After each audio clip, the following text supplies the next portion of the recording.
Selamat pagi, salam sejahtera bagi kita semua. Bapak, Ibu, Guru SMK Negeri 3 Kota Bima yang insya Allah dirahmati Allah Subhanahu wa Ta'ala. Ya, sebelum kita lanjut, Mada mohon Bapak, Ibu, Guru semuanya silakan duduk dengan tegak, atur posisi duduknya. Ya. Pastikan bahwa aliran napas dari rongga tulang belakang sampai ke bagian atas sehingga menembus ruang-ruang pikiran kita. Ya, silakan ada yang kurang tegak, silakan tegak.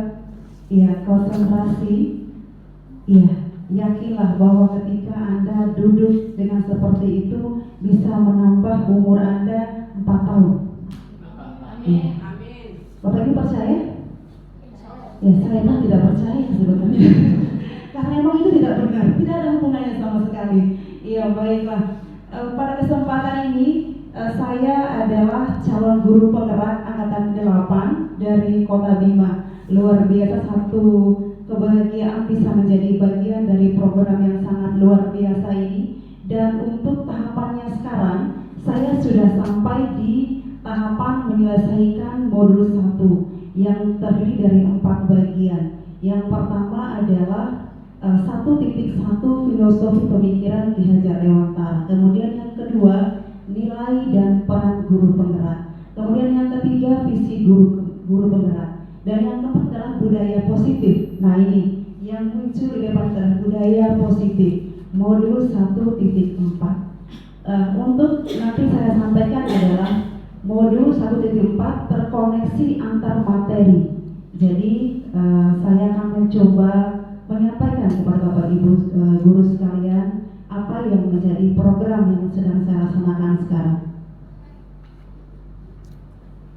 Iya, kita berangkat Bapak Ibu. Kita berangkat dari filosofi pemikiran Ki Hajar Dewantara, yaitu hal yang mendasari program ini, program guru penggerak. Apa sih yang menjadi dasarnya? Kenapa ini dilaksanakan? Ada fenomena apa? Apa yang terjadi? Jadi menurut pemikiran Ki Hajar Dewantara, proses pendidikan dan pengajaran itu adalah cara bagaimana kita menuntun peserta didik yang sesuai dengan kodratnya. Nah, sekarang kita mengenal ada kodrat alam, ada kodrat zamannya. Bahwa mendidik anak zaman dulu dengan zaman sekarang it is different. Itu sudah berbeda. Ya. Zamannya berbeda, kondisi alamnya berbeda, orangnya pun berbeda. Jadi kita harus menemukan cara bagaimana sesuai dengan kondisi mereka. Nah, kita adalah seorang guru, jadi menuntun peserta didik sesuai dengan kodratnya untuk mencapai kebahagiaan. Ada kata kuncinya, kebahagiaan. Berarti kita mengajar dengan bahagia, siswa belajar dengan bahagia, kita pun akan sukses dengan bahagia. Mungkin itu yang ingin dicapai oleh program ini. Kemudian yang menarik lagi pemikiran Ki Hajar Dewantara adalah siswa bukanlah kertas kosong. Kalau dulu kita beranggapan bahwa siswa adalah kertas kosong yang siap kita isi apa saja. Tetapi sekarang adalah siswa bukan lagi kertas kosong, tetapi siswa sudah berisi coretan-coretan sesuai dengan karakternya dia, intrinsiknya dia. Nah, tugasnya guru apa? Bagaimana kita tinggal menebarkan apa yang mereka miliki. Jadi kita bagaimana memperdalam, memperkuat apa yang sudah mereka punya, tentunya dengan gaya mereka sendiri. Tanpa kalau di sini merdeka dalam artian bukan kita bebas ya, bebas tanpa adanya batasan, tapi bebas yang berbatas, masih sesuai dengan rule-rule-nya. Kemudian yang menarik lagi adalah filosofi pemikiran Ki Hajar Dewantara bahwa pendidik diibaratkan sebagai seorang petani dan siswa adalah benihnya. Kita ini petani atau pekebun. Dasarnya kenapa? Jadi katakanlah ada bibit padi, bibitnya bagus, disemai dalam tempat yang bagus, tanah yang bagus. Tetapi kalau tidak dirawat oleh seorang petani dengan baik, bisa saja bibit ini tidak akan tumbuh dengan baik. Tetapi bibitnya mungkin biasa saja ataupun tidak bagus. Ditanami di tanah yang bagus mungkin ya, Tetapi kalau dirawat dengan baik, dengan perlakuan yang ada, dikasih pupuk, dikasih obat-obatan dan sebagainya, dikasih non pestisida, mungkin dia akan menjadi tumbuhan yang tumbuhnya maksimal. Jadi disitulah peran kita. Apapun tadi kondisi siswanya, mau dia paling buruk mungkin malas atau apa gitu, bagaimana kita bisa menuntut mereka untuk menemukan jati dirinya menjadi seorang yang merdeka. Kemudian yang terakhir adalah yang sangat mungkin ini kalau Pak Ade sudah biasa mendengarnya ini, Ingarso Sangtulodo. Ini orang Jawa. Ingarso Sangtulodo. Seorang guru ketika berada di depan harus bisa memberikan contoh. Ya, guru kalau dulu sering kita dengar lah ya, guru itu yang ditiru dan digugu dan ditiru ya. Jadi itu memang sudah ada di filosofinya ini. Maka jadikan sebagai sebuah dasar. Kemudian yang kedua, Inmadio Mangunkarso. Artinya apa nih? Ya, ketika berada di tengah-tengah siswanya, seorang guru memberikan semangat. Kemudian tuturi handayani. Selama ini mungkin hanya kita angin lalu ya, Ingarso Sangtulodo, Inmadio Mangunkarso, tuturi handayani. Tetapi makna sebenarnya itu apa? Mungkin saya secara pribadi mendapatkan itu sekarang. Ketika di depan memberikan contoh, di tengah-tengah memberikan semangat, di belakang memberikan push, dorongan semangat untuk terus berubah ke arah yang lebih baik. Itu yang menjadi dasar kenapa ini poin utama yang dipelajari oleh guru penggerak, memahami filosofi ini. Kita diajak berpikir bahwa pembelajaran berpihak pada murid. Kenapa sih kok pada murid gitu? Selama ini kita sudah enjoy dengan nyamannya bahwa guru adalah pusatnya pembelajaran, ya kan? Apa yang dikatakan guru itulah yang benar. Aturannya guru itulah yang harus dilakukan. Metodenya guru itu dilaksanakan. Tetapi sekarang bagaimana kita mencari sebuah kesepakatan sehingga ada yang namanya pembelajaran yang menyenangkan. Ya, guru senang, siswa senang, kita belajar dengan senang. Nah, kemudian yang kedua di modul 1.2 ada nilai-nilai guru penggerak. Jadi nilai ini yang harus dimiliki oleh seorang guru penggerak. Teman-teman mungkin yang akan ikuti pendaftaran yang sekarang yang CGP angkatan 10, boleh mari kita bercermin apakah nilai-nilai ini sudah ada dalam diri kita tanpa disadari, sudah kita sadari. Yang pertama, berpihak kepada murid. Ini selalu muncul, setiap poin harus tetap ada pembelajaran yang berpihak pada murid. Ya, kalau ada katanya yang di orang Jawa itu menghamba pada murid, mungkin lebih diterjemahkan karena istilah menghamba mungkin hanya kepada Allah. Ada pro kontra penggunaan bahasa. Jadi lebih sederhanakan menjadi berpihak kepada murid. Kemudian yang kedua, mandiri. Seorang guru penggerak harus ada kemauan cara mandiri tanpa dorongan dari orang lain untuk terus mengembangkan kompetensi dirinya. Jadi bukan karena kepala sekolah, bukan karena ingin menjadi kaprok atau jadi apa, tetapi murni untuk pengembangan kompetensi diri. Berbuat berdasarkan faktor internal dari dalam diri sendiri. Karena kenapa? Kalau kita melakukan sesuatu dari diri sendiri, nggak akan capek, Ibu, nggak capek.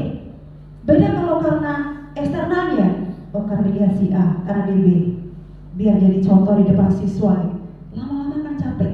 Tetapi kalau kita mandiri dari diri sendiri itu ikhlasnya dapat, ya berkahnya dapat, insya Allah. Kemudian yang ketiga, reflektif. Nah, seorang guru penggerak harus mampu mengukur kapasitasnya. Ya, dia sekarang sudah berada di posisi mana?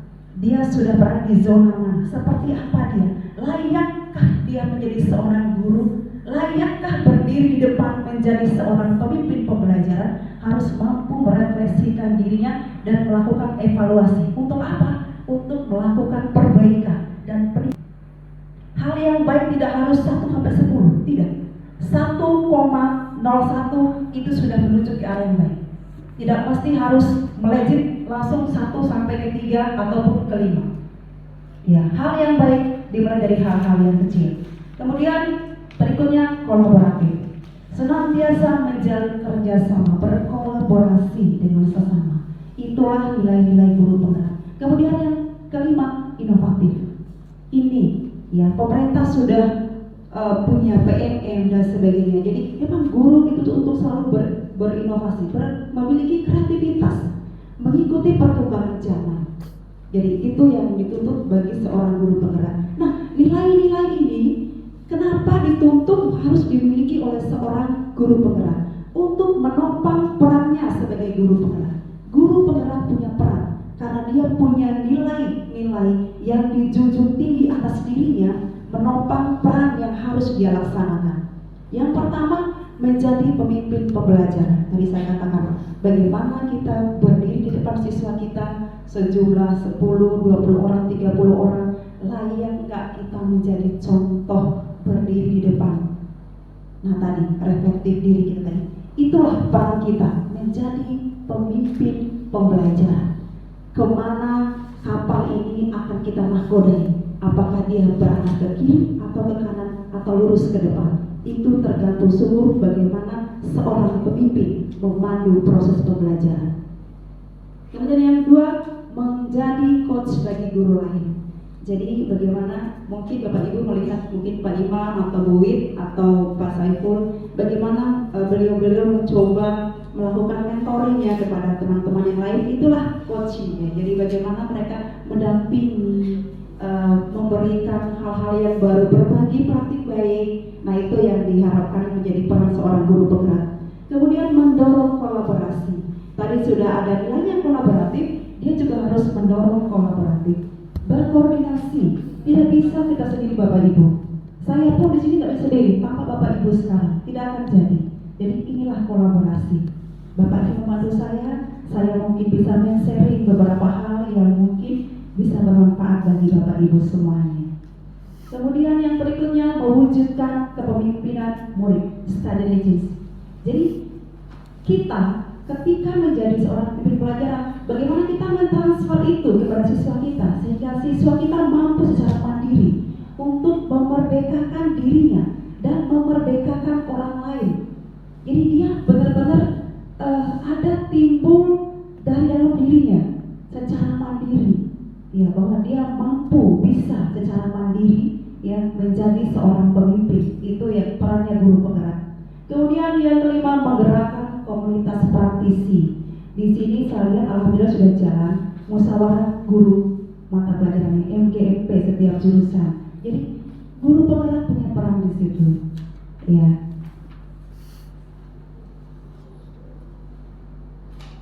Ya, sekarang kita mendengar slogan yang selalu digaungkan bahwa seorang guru penggerak tergerak, bergerak, menggerakkan. Salam guru penggerak. Nah, sebenarnya apa sih? Tergerak itu dari mana ya? Kalau berbicara tergerak berarti dari dalam diri kita sendiri, dari kita tergerak. Ada 5 faktor dasar, kebutuhan dasar yang harus dipenuhi oleh manusia sehingga dia mampu untuk tergerak. Kemudian setelah tergerak, dia harus bergerak. Ya. Ketika bergerak, tentunya orang punya pilihan, punya motivasi, ada alasannya. Ada pilihan, apakah dia bergerak ke kiri atau ke kanan, mau ke surga atau ke neraka. Ada pilihan, ada motivasi yang muncul di situ. Yang diharapkan adalah motivasi internal. Tadi saya katakan dari awal memang bahwa motivasi intrinsiknya ini yang harus kita gali Bapak Ibu. Ya, itu menjadi dasar kita berbuat, dasar kita untuk tergerak. Setelah tergerak, bergerak, nah mampu nggak untuk menggerakkan? Ini menjadi tanggung jawab besar seorang guru penggerak. Ketika dia mampu tergerak dan bergerak, bisa nggak dia menggerakkan orang lain? Karena tidak gampang Bapak Ibu. Mungkin kalau saya sendiri menggerakkan Bapak Ibu sekarang tidak bisa. Tetapi saya tergerak. Saya menggerakkan Pak Adi. Pak Adi bergerak, menggerakkan, menghubungi Ibu Umi misalnya, menghubungi Ibu Evi. Ya. Kemudian saya tergerak, bergerak. Ibu Jana menggerak, saya menggerakkan. Ibu Jana jadi tergerak. Menghubungi siapa? semuanya. Jadi itulah kita tergerak, bergerak, menggerakkan. Kita berkolaborasi bersama. Itu Bapak Ibu. Nah, ada yang menarik. Ya. Manusia tergerak, bergerak, menggerakkan. Apa yang penggerak? Ada diagram lingkungan pengaruh. Ya. Diramu sedemikian rupa dalam sebuah diagram lingkungan pengaruh. Jadi saya katakan faktor diri yang paling dalam. Ya. Faktor diri yang paling dalam, bagaimana kita mampu tergerak itu tumbuh di dalam diri kita sendiri. Kemudian ada pengaruh dari orang lain. Ya, siapa? Orang-orang di sekitar kita, suami, istri, anak, itu orang lain, sahabat, teman, kerabat, itu berpengaruh.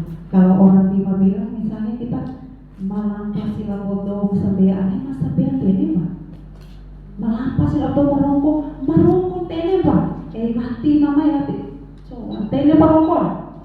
Nah itu mungkin di sini. Jadi ada lingkungan pengaruh. Kemudian institusi, satuan pendidikan, sekolah kita turut memberikan pengaruh bagaimana kita tergerak, bergerak dan menggerakkan. Ya, kitanya punya semangat 45, tapi instansi tidak mensupport itu, tidak bisa. Ya, harus disupport oleh institusinya. Kemudian lingkungan dan masyarakat yang paling luar. Nah itu. Kemudian ya, kita masuk di visi guru penggerak. Setelah pikiran kita benar-benar mindsetnya diajak untuk bahwa kita sebagai seorang guru harus berpihak pada murid. Kemudian kita diperkuat dengan nilai-nilai dan dipertajam dengan tuntutan peran yang harus dilaksanakan. Nah, kita diajak untuk bermimpi. Ya, seorang guru penggerak harus punya mimpi. Ya, mau menjadikan apa siswanya? Pembelajarannya itu mau dibawa kemana? Ya, targetnya kita apa? Ya, itu adalah visi yang harus dimiliki oleh seorang guru penggerak. Sehingga ketika dia menentukan garis startnya, dia sudah punya strategi apa. Start di gigi 1. Ya, jalan agak belok, jalan lurus naik gigi 2. Lurus gigi 3. Agak nanjak turun gigi 2. Ya, lurus lagi gigi 4. Jadi, kenapa kita harus punya visi? Jadi kita punya goal, punya tujuan. Sehingga kita bisa menyusun strategi apa yang bisa kita lakukan. Nah, sebagai seorang guru penggerak, kami ditugaskan untuk memiliki mimpi. Jadi saya di sini mencoba bermimpi di SMK 3 ini. Semoga mimpi saya bisa menjadi kenyataan, walaupun mimpi saya tanpa tidur. Saya belum tidur di sini sebenarnya, karena saya di sini masih datang, belum melek saya. Ya, baru datang masih harus melihat, mengamati dulu. Tapi tidak masalah, saya kan terus bermimpi walaupun tidak tidur. Mimpi saya mewujudkan generasi berdikari, beretika, dan berprestasi melalui peningkatan kreativitas siswa dengan pembelajaran yang menyenangkan. Ya, tentunya di sini tanpa meninggalkan 6 dimensi yang ada dalam profil pelajar Pancasila. Nah, memimpin perubahan positif. Ada filosofi yang menarik di sini. Jadi sebuah perubahan positif apapun itu, kita diajak untuk berpikir bahwa menggunakan inquiry apresiatif. Sebuah filosofi ini menarik. Bagaimana kita semua bisa berkolaborasi menemukan satu sisi positif dari apapun dan siapapun, kondisi apapun, siapapun, dimanapun. Senantiasa kita menemukan hal positif. Ibu Evi misalnya cerewet, misalnya sok cantik, tetapi bisa nggak kita menemukan satu sisi positifnya? Apapun kondisi siswa kita, apapun kondisi rekan sejawat kita, selalu kita memunculkan positifnya.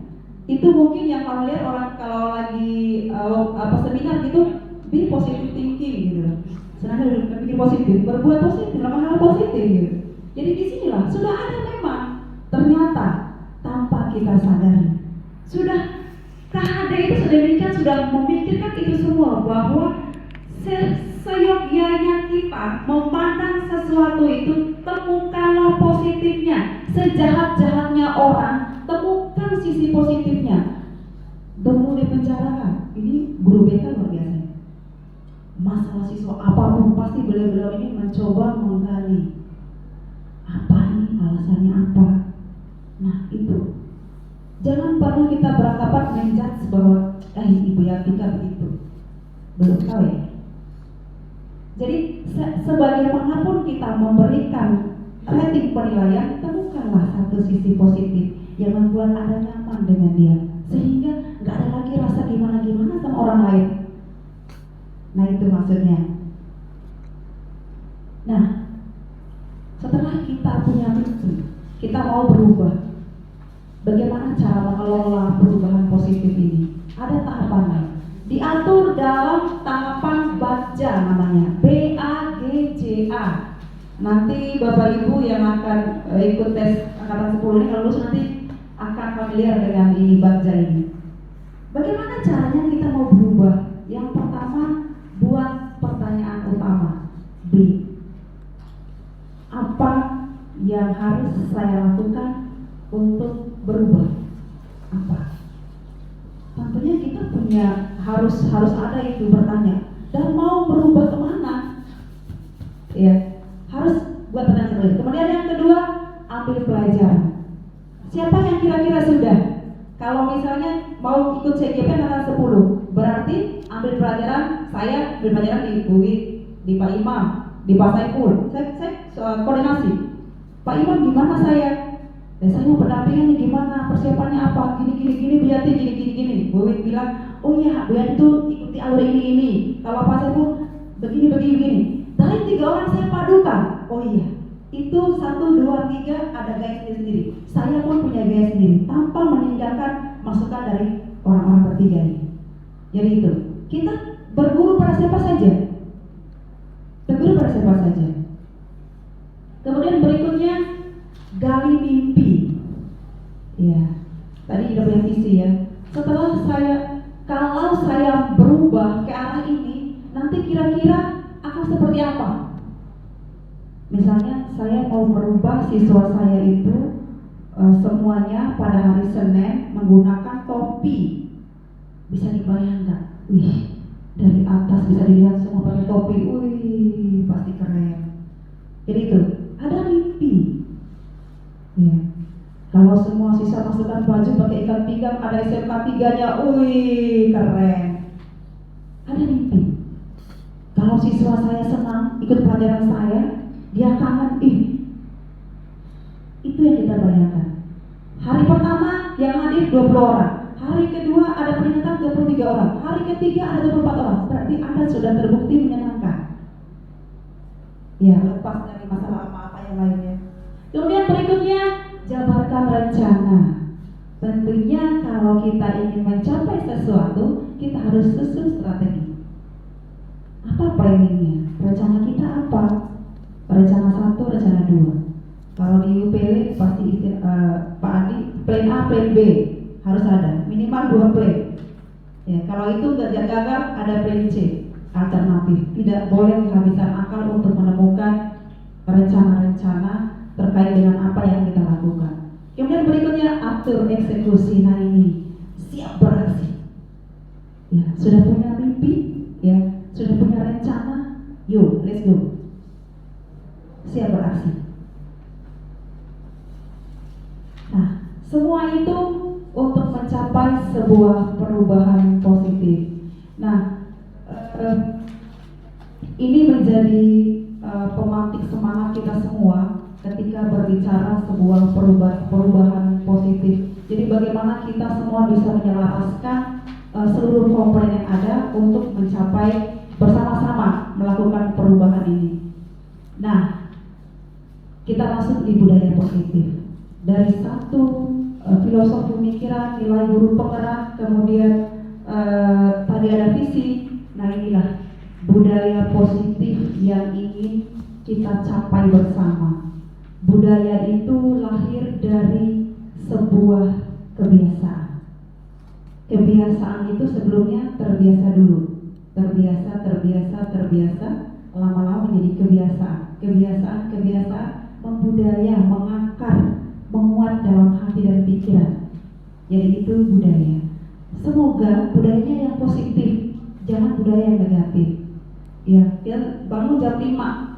Kalau terbiasa, saya melihat Pak D jam 3 sudah kirim ini di grup. Jadi udah nggak pakai alarm Bapak Ibu. Kalau sudah terbiasa, mindset ini loh, otaknya udah badannya sudah kayak terremote gitu. Bangun jam 3. Kalau udah terbiasa akan bangun. Mau tidurnya jam 9 malam, jam 10, jam 11, tetap akan bangun jam 3 malam itu. Itu karena sudah terbiasa, terpola dia. Ya. Kita mengajar menyenangkan, menjadi budaya akan menyenangkan. Beda kalau kita nah, itu akan menjadi kebiasaan. Nah, itu yang ingin kita ciptakan. Bagaimana kita berusaha menciptakan hal-hal yang menyenangkan. Saya pribadi, mohon maaf, kalau kemana-mana pasti hai gitu. Pasti bawaannya saya itu begitu. Mau saya habis berantem sama suami, mau ribut sama anak, ketika ketemu orang hai gitu. Jadi terbiasa kemana-mana hai, nyamperin ke ruangan orang hai ngapain gitu. Jadi itu saya mau orang kenal gitu, nggak ini gitu. Jadi itu yang ingin kita pacu bersama sekarang. Mari kita menemukan suatu hal yang kita lakukan. Senyum saja itu sudah merupakan budaya positif loh. Senyum pada siapa saja. Ya, senyum itu artinya sedekah. Ya, sedekah yang paling murah ya, senyumlah. Kemudian kita kupas satu. Nah, budaya positif ini kita mulai dari disiplin positif dan nilai-nilai kebajikan. Nah, kalau berbicara disiplin, saya pun secara pribadi masih selalu berusaha untuk mendisiplinkan diri saya sendiri. Semua berangkat dari diri sendiri. Saya punya suami 1, punya anak 3, sekolah yang berbeda dengan jam masuk yang berbeda. Nggak niat nambah Bapak Ibu, hanya menyebutkan saja suami saya 1 dan akan 1 selamanya insya Allah ini. Ya. Punya anak 3, sekolah yang berbeda, jam yang berbeda. Saya harus bangun jam 4 Bapak Ibu. Ya, kalau ibu kaprok saya nggak percaya kalau saya itu bisa masak. Tapi saya masak Bapak Ibu, karena harus sarapan. Saya membiasakan harus sarapan. Mau sepau 2 pau harus sarapan, harus isi perut. Saya percaya sekali katanya orang tua, isi bu sama timbre, percaya saya itu harus isi dulu. Mau makan apa ya harus makan. Kemudian setelah makan bawa bekal Bapak Ibu. 3 bawa bekal semua. Kecuali suami nggak usah kasih bekal, beli sendiri. Ya, bawa bekal. Baru ngantar satu-satu. Bagaimana bisa dibayangkan cari kos kaki, yang cari buku, yang cari ini, yang cari itu, pagi itu ribut, masya Allah. Tapi terbiasa. Ya, alhamdulillah saya paling tidak 6.30 atau 6.45 sudah ada di sekolah. Terkadang belum ada orang, baru saya sendiri. Tapi itu saya berusaha untuk mendisiplinkan diri saya sendiri tanpa melihat bahwa oh ya saya karena mau disanjung. No, tadi itu faktor intrinsik, internal. Biar capek enggak, karena memang sudah menjadi kebiasaan. Ya, itu harapannya. Kemudian nilai-nilai kebajikan apa sih? Ya, nilai-nilai tanggung jawab, kasih sayang, itu yang kita harapkan dari sebuah budaya positif. Kemudian ada teori motivasi, hukuman, penghargaan, dan restitusi. Ini sangat menarik, menjadi sebuah pembahasan yang sangat menarik ketika kita elaborasi pemahaman dan ruang kolaborasi. Karena ada banyak perbedaan. Termasuk saya pun ada tugas waktu materi ini menulis diposting ke Facebook di status. Saya angkat ini kan saya lagi merem, disuruh merefleksikan diri saya, merem foto pasang tertipu oleh penghargaan. Saya tulis satu itu. Banyak yang jahit ternyata. Bu Yanti kok ngomong seperti itu? Jadi berarti ada hal yang mendasar yang bisa menyentuh pemikiran, rasa vital kita. Kita lihat apa sih selama ini kita sama siswa selalu memberikan hukumannya. Hukuman itu berangkat dari sebuah peraturan. Kita selama ini membuat contoh, kita buat peraturan kelas. Nah sekarang lebih dihaluskan penyampaian. Kita buat lagi peraturan. Kalau peraturan sifatnya searah, hanya guru yang membuat dan guru yang memberikan hukuman. Nah diganti dengan kesepakatan kelas. Kita buat kesepakatan kelas. Kalau berbicara sepakat berarti dirimu sepakat, diriku sepakat. Ya, karena yang buat dirimu dan diriku, sehingga tidak ada dusta di antara diriku dan dirimu. Itu kesepakatan. Nah sekarang lebih ditekankan lagi oleh Bapak KHD ini bahwa kesepakatan itu kita rubah menjadi sebuah keyakinan. Karena tadi dituntut yang disentuh adalah intrinsiknya, dari dalamnya, kesadaran dari dalam dirinya. Karena kenapa? Ketika dia sadar dia berbuat itu, dia akan laksanakannya dengan baik. Kemudian ada keyakinan kelas. Nah ini nanti yang akan coba saya sharing, keyakinan kelas yang sudah saya buat sebagai aksi nyata. Kemudian berikutnya kebutuhan dasar manusia dan dunia berkualitas dan restitusi 5 posisi kontrol. Ini menarik juga dibahas bahwa seorang guru itu sesungguhnya punya 5 posisi kontrol dalam mengajar. Yang pertama, guru sebagai penghukum. Ada guru sebagai penghukum. Sudah dijabarkan sedemikian rupa. Kemudian guru yang membuat merasa bersalah. Kemudian guru sebagai teman. Berikutnya guru sebagai pemantau. Dan yang terakhir guru sebagai manajer. Nah yang diharapkan itu guru memposisikan diri dia sebagai seorang manajer. Guru tidak menghukum, ya. Guru tidak membuat siswa merasa bersalah, ya. Guru tidak hanya memantau saja, dan guru tidak boleh menjadi teman. Guru harus memposisikan diri sebagai seorang manajer. Seorang manajer yang bagaimana dia mampu menyelesaikan masalah yang ada tanpa masalah. Bukan kejadian ya. Kemudian yang paling menarik, yang terakhir adalah segitiga restitusi. Jadi ketika ada sebuah pelanggaran atau sebuah kesalahan atau ada sikap murid kita yang tidak sesuai dengan rule atau aturan yang kita buat misalnya, ada cara menyelesaikan masalah yang menarik. Ada segitiga restitusi namanya. Jadi kita sekarang itu dituntut menyelesaikan sebuah masalah itu dengan restitusi. Ya. Dalam pembelajaran tidak lagi kita memberikan penghargaan, tentang kita keliru selama ini. Memberikan sebuah penghargaan itu dianggap keliru. Nanti dikupas habis Bapak Ibu, kalau Bapak Ibu masuk ke CGP, dikupas habis bagaimana ternyata sebuah penghargaan itu bisa mematikan motivasi, bisa menimbulkan kecemburuan, gitu.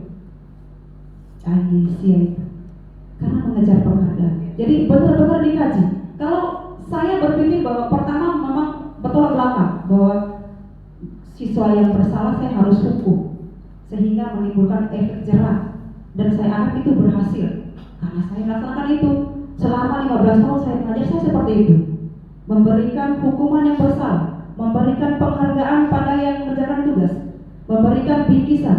Ternyata itu ada secara psikologi, dan ketika kita belajar tentang bagaimana psikologi itu, oh iya, ternyata benar.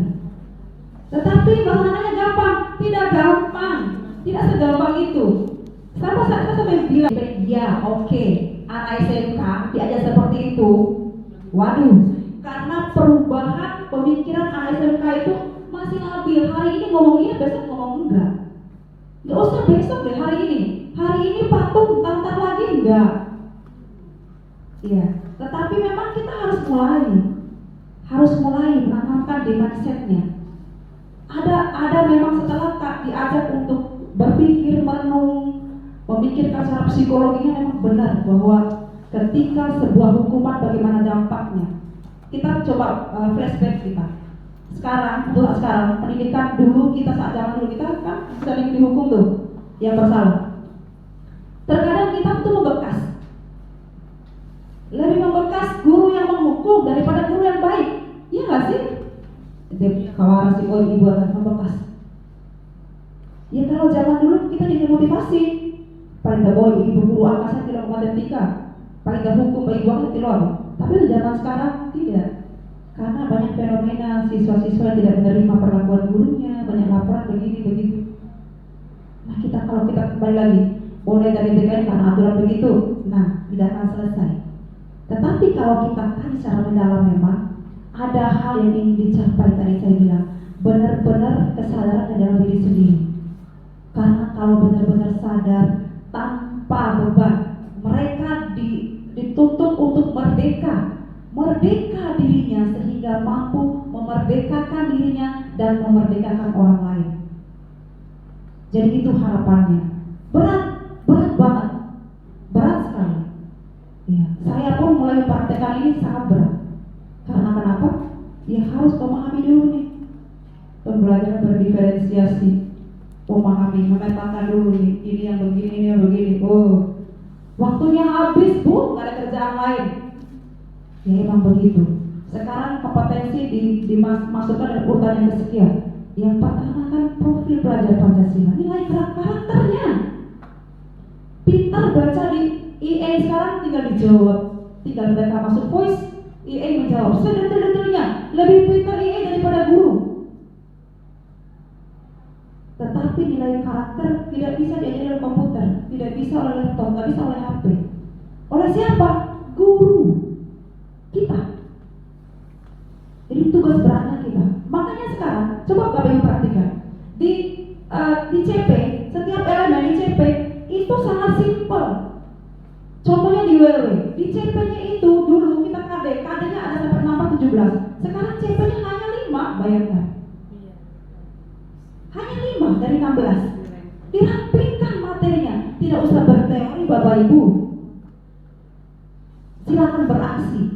Karena apa? Yang mau ditanam adalah nilai karakternya. Bagaimana mereka studi kasus, kelompok bikin proyek, Karena kenapa ketika bikin proyek mereka berinteraksi. Interaksi pasti ada kasus. Ada teman yang malas, yang nggak mau beruang, yang nggak mau datang latihan, yang mau kerja, yang mau punya ngobrol, nggak mau bantu. Bagaimana mereka di situ bisa belajar menghadapi itu semua? Sehingga proses pendewasaannya melalui itu. Enggak lagi teori ceramah. Anak-anak kita sekarang konsentrasinya hanya 10 menit. Selebihnya memporakan. Kayak HP. Oh bingung, lagi. SMK, anak SMA seperti itu. Karena apalagi sekarang gamer anak-anak game. Nah makanya sekarang saya mencoba di kelas 11 WW tidak boleh pegang HP selama pembelajaran. Karena minggu pertama saya pantau. Oh iya, guru menjelaskan di depan, ada guru di depan, saya lewat di belakang. Saya lihatin gimana mereka, karena saya belum ngeblok ke mereka. Saya lihatin gimana. Oh iya, ternyata mereka sibuk main HP. Banyak cara siswa kampeter buku lah, berarti kasih HP tahu. Ngerti? Iya bu, lo kalian lo ibu. Tidak, ngapain sih? Ngangguk game. Tiba-tiba senyum. Ibu menuju di depan, mereka senyum. Di hari nenek ibu guru, hari ini Pak game kan? Banyak. Dalam kolom meja, ada banyak. Izin ke WC, ternyata terima video call. Ada banyak siswa kita. Makanya saya mencoba dari hal kecil itu dulu. Ya, saya mencoba dari hal kecil itu. Ya, sekarang apa yang saya lakukan? Saya mengambil aksi nyatanya yang sekarang adalah di keyakinan kelas. Saya mulai dari keyakinan kelas. Kebetulan saya dipercaya menjadi seorang wali kelas. Jadi bagaimana saya membuat sebuah keyakinan kelas? Yang pertama, kita melakukan pemetaan awal, pemahaman situasi dan kondisi belajar siswa. Ini mungkin menjadi kalau saya katakan tugas berat ya, kalaupun tidak berat enggak juga. karena memang kami lingkungan baru, adaptasi baru, karakter siswa memang tadi sudah dikatakan bahwa siswa berbeda sesuai dengan kodrat alam dan zamannya.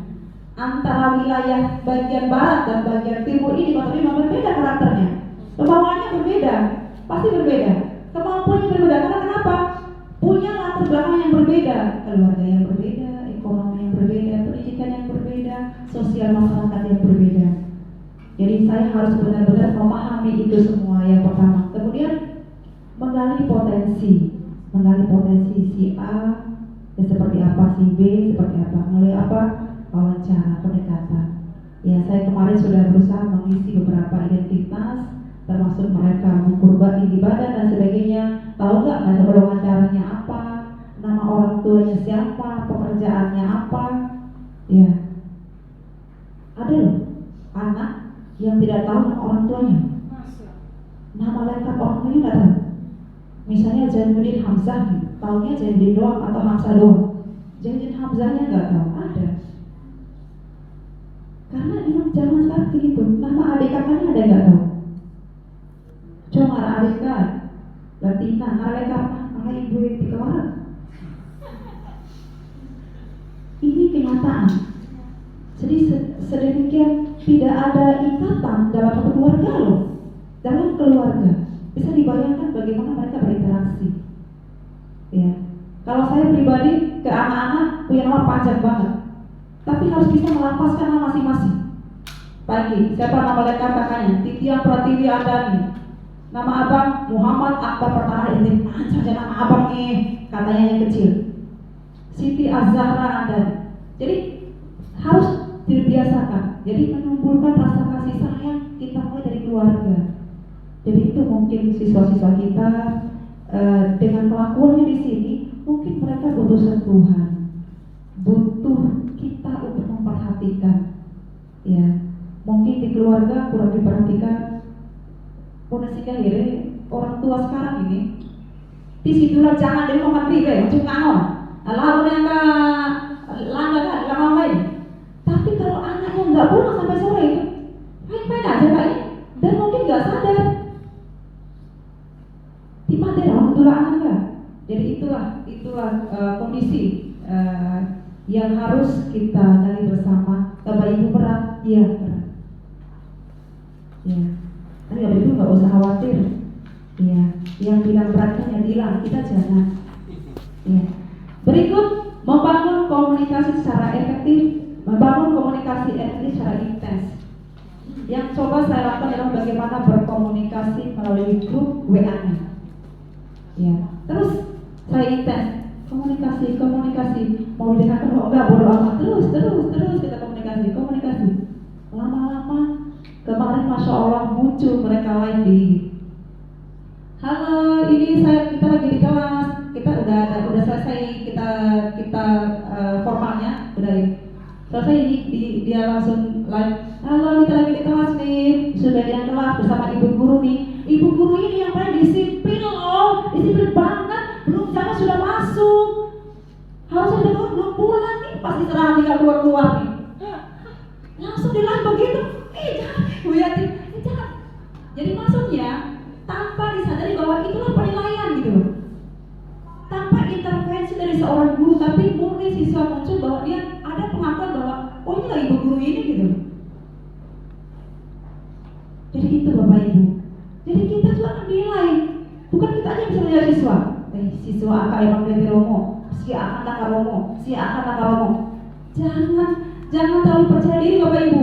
Si akan menakar dan wah menilai lagi. Ibu akan nakar Romo, si awali akan lagi. Ibu akan nakar Romo, akan ibu akan nakar Romo. Awalnya akan irahe nakar Romo. Jangan selesai. Jadi kita hati-hati memberikan statement. Jadi kalau saya senantiasa itu lepas dari candaan mungkin ya yang ini. Tapi kalau selagi di situasi formal berupaya untuk ke anak-anak itu kita formal. Bagaimana kita berkomunikasi? Saya budayakan ini kelas 12 kalau saya ini menjawab iota itu dari WA. Iya ibu, iya. Saya jawab, nah jawabnya iota ibu. Ibu. Kalau orang nggak bisa terbiasa bilang iota, itu menjadi berat loh. Berat.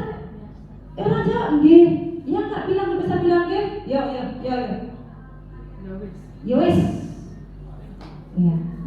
Jadi iota itu hal-hal itu yang coba saya munculkan di kelas sekarang, di kelas karena saya hanya di kelas 11 kelas 12. Jadi iota sepele, tapi itu bisa menurunkan egosentrisnya seseorang. Mati sih bisa biasa nangga iota pun orang nggak bakal ke iota karena dia melawan egonya sendiri tuh. Hai, iota nanti. Lawan iota ikut. Iota katurja ya nah, iota. Jadi, iya, mari hal-hal yang seperti itu yang kita tuangkan pada situasi kita. Nah, kemarin kami buat keyakinan kelas sudah, kemudian berkomitmen. Ini menarik Bapak Ibu ketika kami membuat keyakinan kelas ini. Keyakinan kelas ini berangkat dari sebuah peraturan. Misalnya kayak contoh ya, no smoking area, kan gitu kan? Kalau keyakinan kelas itu segala sesuatu yang negatif kita ubah ke yang positif, termasuk bahasanya. Itu boleh diganti nanti, boleh diusul. Harusnya sudah diusul oleh Ibu Win sama Pak Imam sama Pak Saiful itu. Terima kasih tidak merokok. Terima kasih untuk tidak merokok di area ini. Jadi bukan dilarang no smoking area. Dilarang buang sampah sembarangan.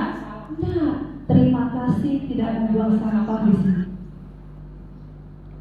Jadi diajak untuk terima kasih ya karena saya tidak buang sampah. Karena kalau nggak dilarang itu, kata dilarang, anak-anak pun dilarang, pasti tambah melakukan. Kantor kente deh gue bocorin, kantor kente nih. Karena jiwa penasaran itu loh, kok dilarang sih? Kenapa emangnya? Emang ada apa di sana? Ya. Jadi itu yang harus kemarin yang menarik ada dari 11 orang yang ikut kelas, ada 5 orang yang menyatakan dilarang membuli sesama teman. Ini mungkin PR Umi buat kita semua di SMK 3. Berarti ada dari siswa saya yang 11 orang, ada 5 orang yang menyampaikan kayak harapan dia untuk kelas di kelasnya. Harapan dia, karena saya awalnya untuk ini saya kasih gambaran begini. Keyakinan kelas itu apa sih Bu? Kalian itu merindukan kelas yang seperti apa? Kalian itu mau suasana belajar seperti apa? Gitu. Dari 11 orang, 5 orang menyatakan dilarang membuli sesama teman. Kemudian dilarang menertawakan teman, masuk kategori bully. Dilarang saling mengganggu ketika belajar. 5 orang. Nah ini memang selaras dengan program pemerintah sekolah ramah anak. Selaras. Kita mulai dari lingkup yang terkecil, di lingkup kelas dulu. Tidak usah berbicara sekolah, nanti dulu. Kita berbicara di lingkup skup yang paling kecil di sekolah ini, kelas. Bagaimana kita mengajak anak untuk saling menghargai? Apakah tulisan keyakinan kelasnya tidak saling bully? Tidak. Bukan tidak saling bully, tapi saling menghargai dan menghormati. Itu bahasa positifnya. Sehingga tidak muncul dilarang membuli.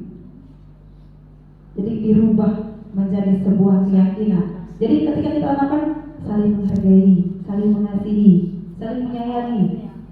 Ya, asal jangan menyayangi lawan jenis kali ya. Sama jenis bahaya juga ya. Ya, kemudian kita berkomitmen. Jadi setelah kita berpikir kita yang berkomitmen untuk sama-sama melaksanakan. Itu langkah awal yang saya lakukan sebagai aksi nyata. Nanti bisa dilihat videonya, beberapa video. Oke.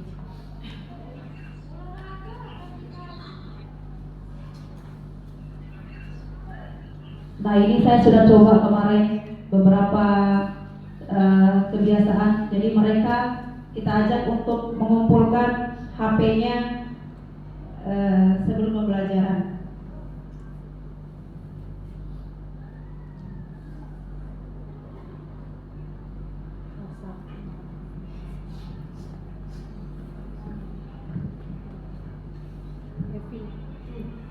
Iya, jadi ketika saya mengarahkan untuk begini, kelihatannya ada yang setengah hati, ada yang kalau berat hati kayaknya nggak ada. Kalau saya lihat di page-nya mereka kemarin, saya pelajari dari psikologi mereka ininya, tidak ada yang berat, cuman agak setoi ini, tapi tidak terlalu yang mereka menolak, nggak mau bu, nggak boleh bu. Berarti mereka menyadari bahwa sesungguhnya mereka itu bersalah gitu. Sesungguhnya itu nggak benar dan tak baik buat mereka. Tapi kalau seseorang merasa bahwa dia benar, dia akan berusaha semaksimal mungkin untuk mempertahankan dirinya. Enggak, coba aja tuh mencaw. Siswa yang lagi berantem, kita aja ikut ke guru. Kalau dia merasa benar, pasti ngomong, kamu manusia. Tapi kalau dia udah merasa bersalah, dia ajak anak itu guru. Iya ibu, dia sudah benar-benar merasa bahwa dia bersalah. Jadi itu yang bisa kita baca dari ini. Kemudian, nah ini, Pak De, mohon maaf kalau mendengar saya bernyanyi di sampingnya. Ya, di samping kelasnya Pak De. Ya, saya 2 minggu ini dari awal itu sudah dan ini sudah memang kami lakukan sebelumnya. Jadi menyanyikan lagu Indonesia Raya dan lagu Mars SMK 3. Jadi anak-anak mungkin yang masih banyak yang belum bisa menyanyikan itu. Jadi saya mencoba di 10 menit pertama 2 lagu ini. Akhirnya berkembang. Bu, kita kan lagi guiding dulu. Kita tuh agak susah di pronunciation-nya, di pengucapan. Kita mencoba lagu berbahasa asing. Kita sambung. Supaya apa? Supaya punya semangat. Berarti gaya mereka begitu. Oh itu yang mereka mau. Saya menemukan itu. Setelah saya panggil lagu Indonesia Raya, mereka oke, lagu Mas oke. Mereka mau, kita maunya lagu barat bu. Apa? Yang Westlife oke lah. Yang Celine Dion oke lah gitu. Yang situ lagu apa lagi? Beyonce. Iya nanti kita jatah. Minggu ini si Beyonce, minggu berikutnya si Maybelline, minggu ini ya berikutnya ini lagi. Ayo semangat.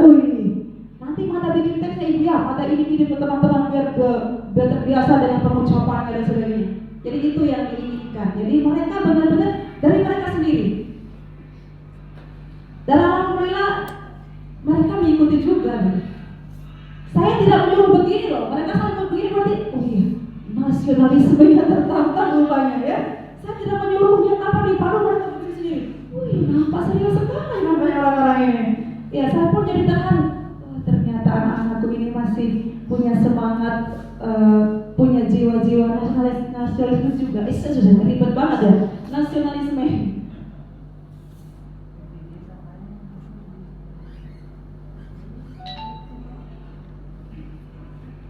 Nah ini mungkin yang terakhir.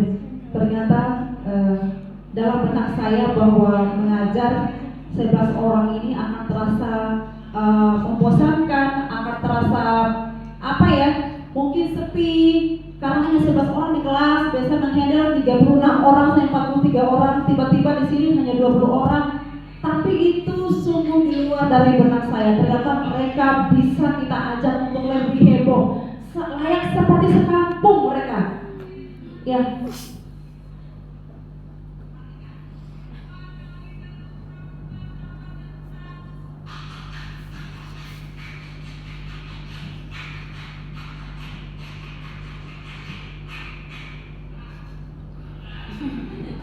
Nah, mereka akan bisa melihat siapa yang salah gitu kan.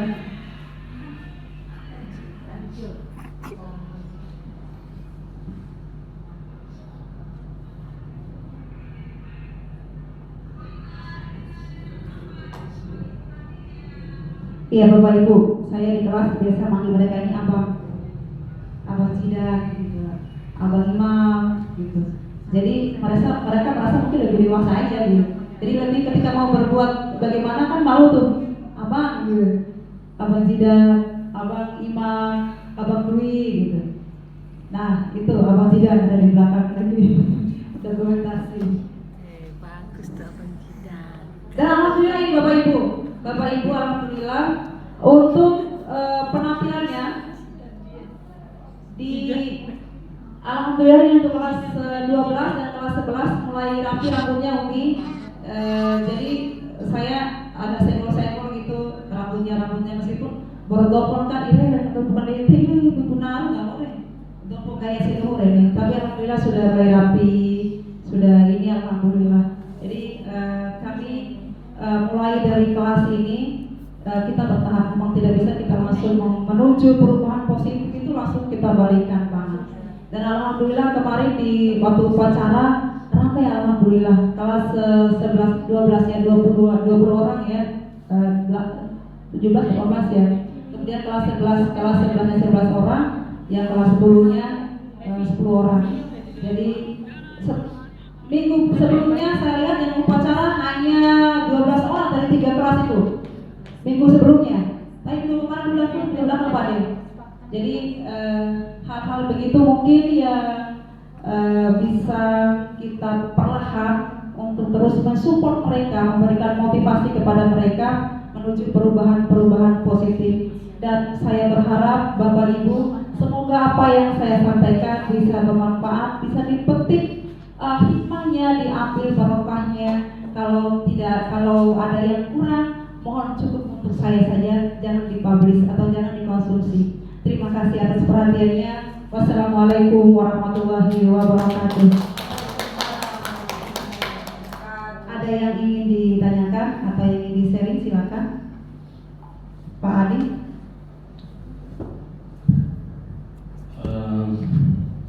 Butuh kebersamaan sebenarnya. Jadi butuh kebersamaan. Kita mulai di jurusan itu berempat itu bersama-sama. Jadi kalau satu memberi perintah yang sama, yang lain juga sama. Ini yang kami lakukan di sekolah sebelumnya. Kami bertiga dulu, Pak Usman, Bu Yati, saya. Jadi perlakuan yang sama kami lakukan dan cara saling support satu sama lain. Kalau sudah dalam tim itu Pak Novi Angi tidak support, akan jadi. Maka diusahakan teman-teman di kompetensi ahli itu sebuah link. Jadi satu kata yang sama, apalagi sudah menyangkut jurusan. Kita bertiga itu Bapak Ibu bukan tidak pernah berkonflik, sering juga mengalami pertentangan, sering juga ada pertentangan. Tapi kalau sudah menyangkut jurusan, sudah tidak bisa nggak bisa lagi, udah nggak bisa ada bersama-sama. Kalau sudah menyangkut urusan anak, urusan siswa, bersama-sama. Ketika wali kelas misalnya, saya wali kelas 1, bukan berarti saya tidak akan mengurus lagi kelas 2, kelas 3. Jadi 3 kelas itu bersama-sama kami mengurus semua 3 orang itu. Nah, jadi mungkin ini cara-cara yang bisa sama kita lakukan. Dan masing-masing memang kita tidak bisa membawa ego masing-masing. Tapi ketika sudah berbicara tim, kolaborasi dikatakan Bu Yati itu jadi penting. Sehingga jam Bu Yati apa ya? Nanti jamnya Pak Ibu Usman nggak usah sama. Enggak, standarnya sama. Jadi ketika jam 1 orang, perlakuan juga akan sama. Masukin bajumu, terus saja ini. Nah, ketika terus kita lakukan itu, insya Allah sama-sama. Jadi kemarin ini contoh ini, mungkin di jam Bu Yati dia mau tertib karena saya baru masuk di kelas 11 itu. Mungkin kebiasaannya dia kalau keluar main nambah waktunya. Sudah bikin komitmen. Nah, kita masuk jam 12.40 di jam. Pak Guru nambahkan kamu 10 menit. Jadi 12.50 kita masuk. Tapi komit. Kamu benar-benar masuk di jam 12.50. Karena Pak Guru pikir kamu sholat 15 menit, kamu belum antri makanan, belum makan, tidak muat, waktumu tidak cukup. Pak Guru tambahkan 10 menit, tapi komit masuk. Mereka tidak komit sebagian.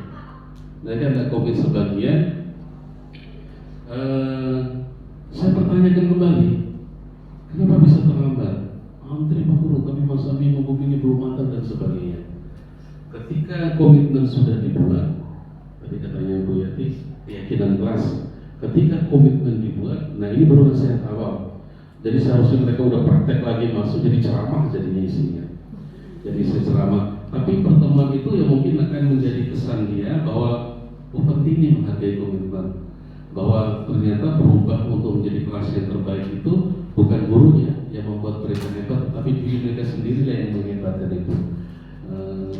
Penyakit di jurusan saya saat ini yang saya lihat ini, misalnya kepercayaan dirinya begitu sangat rendah. Ini mungkin itu. Jadi pengamatan 2 minggu ini, kepercayaan diri anak murid kami begitu sangat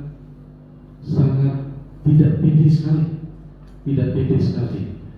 Karena ternyata saling bercerita dengan Bu Yati, dengan Pak Usman, masalahnya mereka merasa bahwa berada di jurusan yang terbuang, jurusan buangan. Pokoknya tidak masuk jurusan buangan gitu. Tidak diperhatikan, ini kalau kesannya. Nah maka ini menjadi PR seluruh guru jadinya yang mengajar di kelas kami bahwa pendekatannya berarti bagaimana untuk membangun kepercayaan diri ini. Ada yang bahkan nggak sampai berani masuk ke depan. Akhirnya ketika dia tidak berani menyampaikan itu, ketika ada materi di laptop yang saya nyalakan, nah coba bantu Pak Guru membacakan di depan. Jadi dia tidak maju untuk menyampaikan pendapat sebagaimana teman yang lain, tapi dia membaca di laptop. So maju aja susah. Tapi akhirnya dengan membaca saya dia mau maju karena tinggal membaca saja. Nah ini mungkin yang bisa sharing Bapak Ibu bahwa pentingnya kerjasama, bahwa kita juga pernah harus melihat bahwa potensi siswa kita juga ada permasalahan yang mereka hadapi. Kita jadi berpikir keras bahwa apa yang harus itu mungkin pembelajaran berdiferensiasi yang kita kenal sekarang. Jadi melihat siswa tidak hanya sekedar kita masuk menyelesaikan tugas, sudah selesai sudah tugas kita. Bahkan ini kami sedang merancang ini juga untuk Kak Prof semangat sekali untuk sholat duha. Sudah mau mengikuti apa yang disarankan Bu Yati, sudah bincang-bincang juga. Jadi kita mulai belajar di awal dengan sholat duha dan caranya ibadah untuk membenahi karakternya dulu. Karena ini saya merasa berhasil di sekolah saya sebelumnya, program sholat duha ini anak-anak itu menjadi lebih halus pribadinya karena mereka juga dimulai dengan sholat. Memang kita merelakan beberapa menit jam pelajaran itu jangan, tapi untuk perubahan karakter, karena ketika karakternya baik, apa jadi mudah seperti kita mau mengajar juga dengan mudah, maka kita pendekatan ini yang kita berusaha kita bangun kekompakan bersama teman. Kami ada juga mau merancang program untuk sarapan bersama di jurusan, di depan itu mungkin kita rancang untuk membangun supaya mereka tidak minder lagi itu kepercayaan dirinya yang kami anggap kami nilai rendah ini, tapi sedikit banyak lihat video. Ya baik, terima kasih Pak Adi. Silakan Pak Adi. Assalamualaikum warahmatullahi wabarakatuh. Terima kasih untuk teman-teman yang juga mau lanjut jadi guru penggerak. Artinya ini kan sebenarnya kan bagus untuk kita semua. Artinya gini, anak-anak kita itu kan banyak, kemudian jurusan juga banyak, mungkin juga belum tersentuh semuanya. Kalau misalkan ada yang menjadi penggerak 3 orang atau 4 orang atau sekian berikutnya, kan sungguh luar biasa sebenarnya kan. Ada juga BP kan berikutnya, tapi kan ternyata memang masih belum tersentuh semuanya. Artinya kan sisi baik buruk itu kan tidak jadi masalah, tapi kan kalau misalkan ada yang sudah belajar mengajak baik itu dengan artinya kan susah. Kan banyak jurusan, mungkin banyak tipe-tipe tertentu. Mungkin Pak Adi sudah katakan begini begitu ibaratnya kan.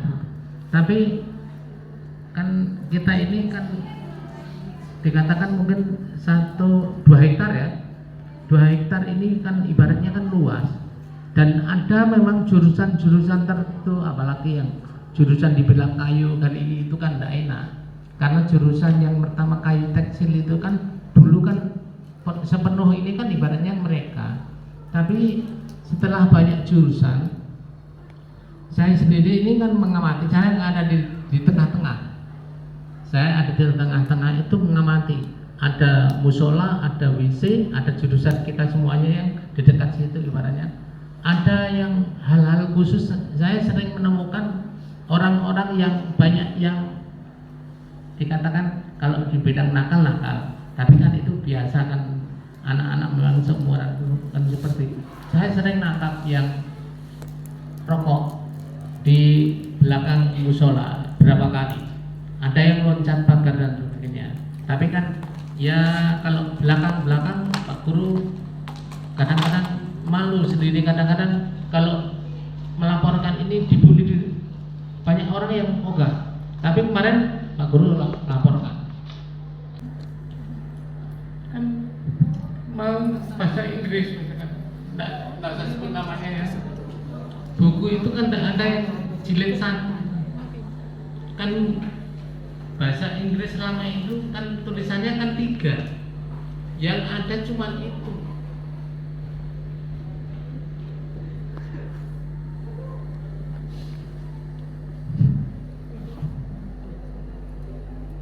Ini bukan masalah kuliah, tapi insya Allah kalau dikasih tahu yang bagus.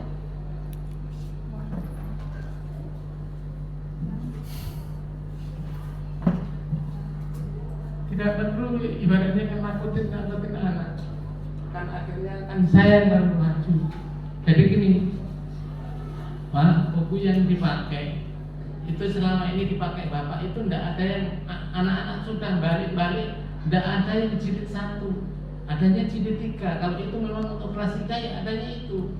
Kalau mau silakan cari buku yang lain.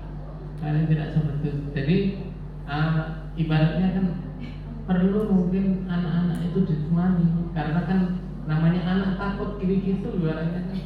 Karena gurunya marah, duduk mau. Kamu kalau misalkan sekalipun ditampar tidak salah, tidak apa-apa. Yang penting kamu ngomong apa adanya. Kalau tidak bisa kan belajar di sini aja, diajar di sini aja, ngomong yang penting. Jadi misalkan ini akan ibaratnya kan temuan.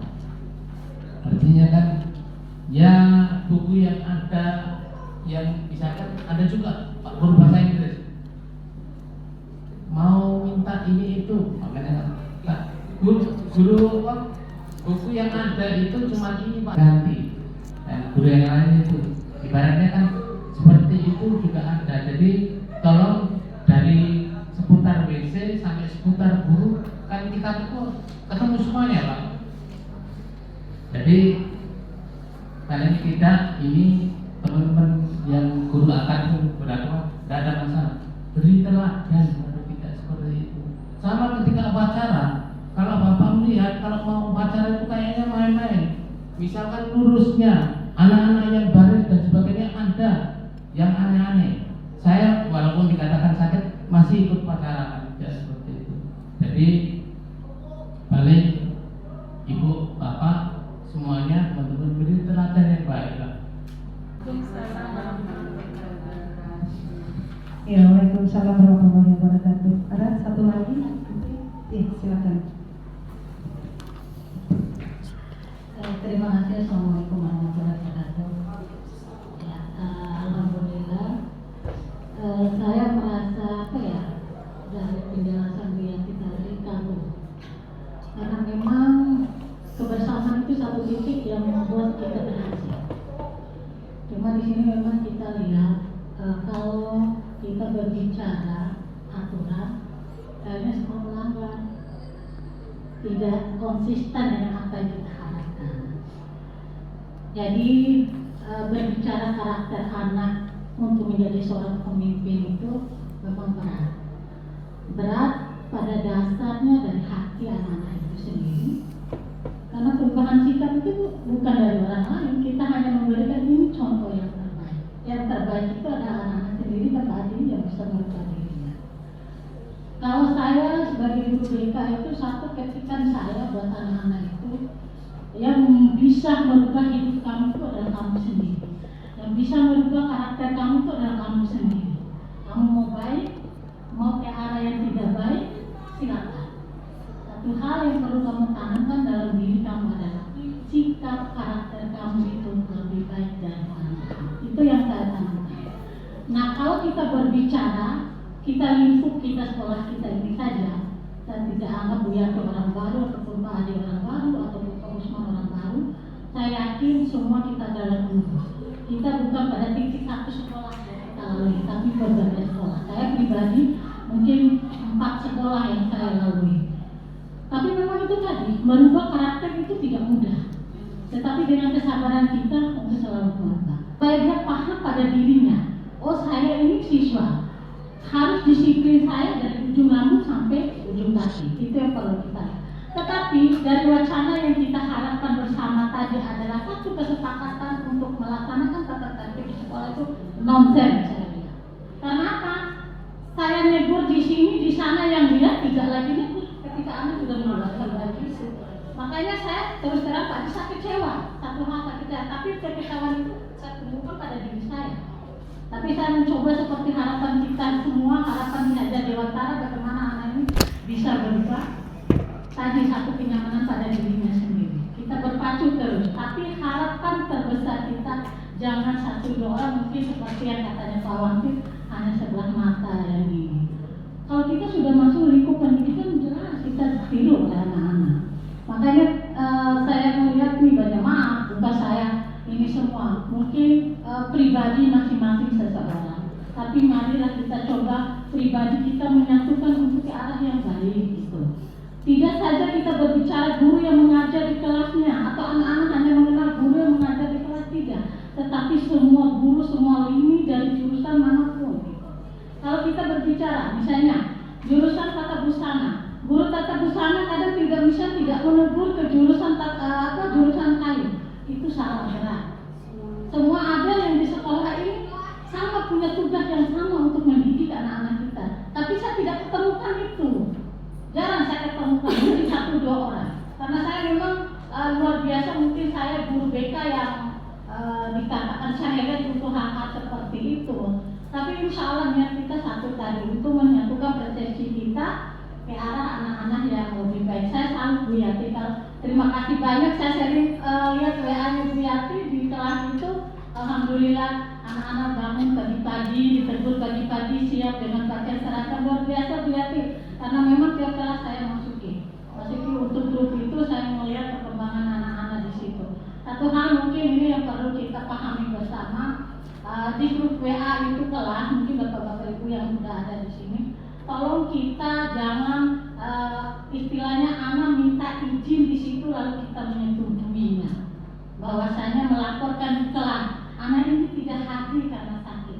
Tolong dicermati kembali, karena saya rasa WA ini bisa saja anak-anak itu manipulasi. Mungkin orang tua dari rumah sudah keluar, anaknya sudah pamitan sama orang tua, tahu-tahu di WA-nya ada. Kita anggap siapa tahu dia sudah ada di luar dari jalur sekolah ini. Mungkin itu perlu kerjasamanya kita dalam artian jangan langsung anak-anak. Ada satu komitmen tadi, kepercayaan keyakinan di kelas itu, bahwasannya tidak menjadikan patokan izin pada WA itu. Jadi di sini kadang anak-anak itu diberikan, ada kelas-kelas yang saya lihat anak masukkan, ibu saya izin temanin orang tua sakit. Benarkah ini? Ini pertanyaan kita juga. Ibu saya izin tidak masuk hari ini karena sakit perut. Benarkah ini? Karena saya sering menemukan anak-anak ini dari WA-nya yang sekian masuk di grup itu, ternyata anak ini tidak sakit, ada di lingkup yang lain. Ini mungkin perlu kebersamaan kita. Saya sangat berterima kasih sekali kalau dari jurusan UPW ini ada komitmen yang sangat luar biasa dari anak-anak yang memang tadi katanya Pak Ali mungkin memang kenyataannya, bukan kita manipulasi data, memang kenyataan anak-anak memang perlu sentuhan-sentuhan itu. Kalau kami dari guru BK, bagaimana anak ini intinya merubah sikapnya itu pada dirinya sendiri, itu inti yang harus kami jalankan. Kami hanya memberikan ini yang terbaik buat kamu, nah ini jalannya yang terbaik buat kamu. Yang bisa merubah diri kamu itu adalah kamu sendiri. Satu hal, kalau saya mengatakan anak pintar itu Bu Yati ya, tidak anak yang nilainya bagus, tetapi bagaimana anak itu bisa merubah sikapnya, dirinya sendiri itu menjadi lebih baik, itu anak pintar. Saya katakan itu Itu dari saya pribadi. Makanya saya bilang, kalaupun guru mengatakan, oh dia pintar ini, tapi satu hal yang saya bisa lihat, kalau dia tidak ada satu konsekuensinya, dia sikapnya seperti itu terhadap misalnya guru yang satu itu dihormati, yang satu tidak, kita tidak katakan anak kita. Tetapi anak itu masih perlu belajar merubah karakternya yang tidak baik tadi. Mungkin itu saja berarti. Terima kasih. Assalamualaikum warahmatullahi wabarakatuh. Ya baik, terima kasih. Sudah 3 tadi yang ikut memberikan komentar. Ada Pak Adi, ada Pak D, dan ada Umi tadi. Bapak Ibu luar biasa sekali. Mungkin saya perkuat lagi satu kata kunci adalah mari kita berkolaborasi bersama-sama. Tidak bisa sendiri Bapak Ibu. Tidak bisa, tidak akan bisa kalau kita sendiri. Kita bersama-sama. Kemudian yang kedua, mari kita coba melihat kembali emotional control, manajemen emosi. Bagaimana kita bisa mengontrol emosi kita, bagaimana bisa mengontrol diri kita sendiri. Kita mulai dari mendisiplinkan diri kita sendiri. Disiplin bukan saja taat aturan, tapi bagaimana kita mendisiplinkan emosi dan pikiran serta hati kita, itu mungkin yang paling utama. Dan tadi terima kasih untuk Umino untuk keyakinan kelas. Iya, tadi lupa saya sampaikan, dan mereka sudah berlaku hari ini untuk yang kelas 11. Jadi tidak boleh lagi izin melalui WA. Memang benar, banyak faktor itu Umi. Kita memang perlu kaji bersama. Banyak sisi tidak baiknya. Kemudian untuk kelas 12 masih izin saya lihat, tetapi kemarin saya sudah ajak membuat keyakinan kelas untuk kelas 12 ULW. Mereka memulai minggu depan tuh ketua Kaprodi, Bu Kaprodi. Jadi mulai minggu depan mereka yang kelas 12. Yang kelas 11 mulai jam hari ini. Saya lihat komennya ada teman yang izin sakit. Bu Yanti kemarin kita sudah sepakati bahwa tidak menerima izin di WA. Sudah. Semoga yang kelas 10 juga sudah. Ya baik, ada lagi Bapak Ibu? Ya kalau tidak ada, saya cukupkan sekian. Terima kasih Bapak Ibu atas keluangan waktunya. Semoga sepatah dua patah kata dari saya bisa bermanfaat untuk kita semua. Mohon bantuan untuk mengisi, ada kalimat rumpang di situ, boleh diisi Bapak Ibu. Ya.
Jangan membuli teman-teman di kelas. Oke.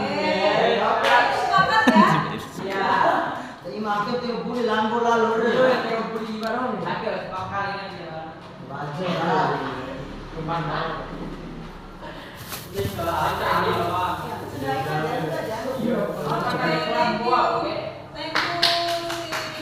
Sukardin. Irawat.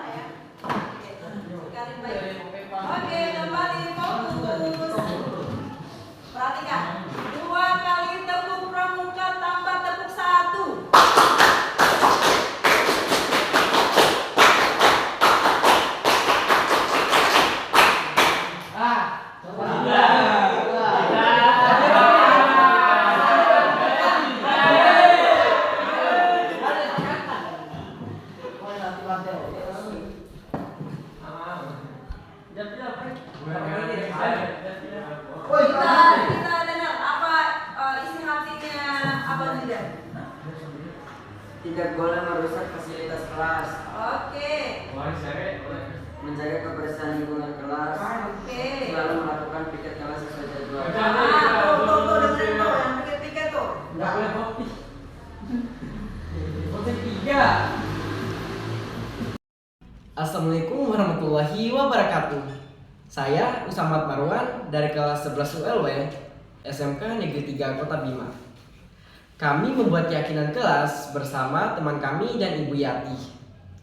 Keyakinan kelas itu supaya kami melakukan hal-hal yang baik dan positif untuk mewujudkan pembelajaran yang menyenangkan. Sekian dari saya Usamat Marwan. Wassalamualaikum warahmatullahi wabarakatuh.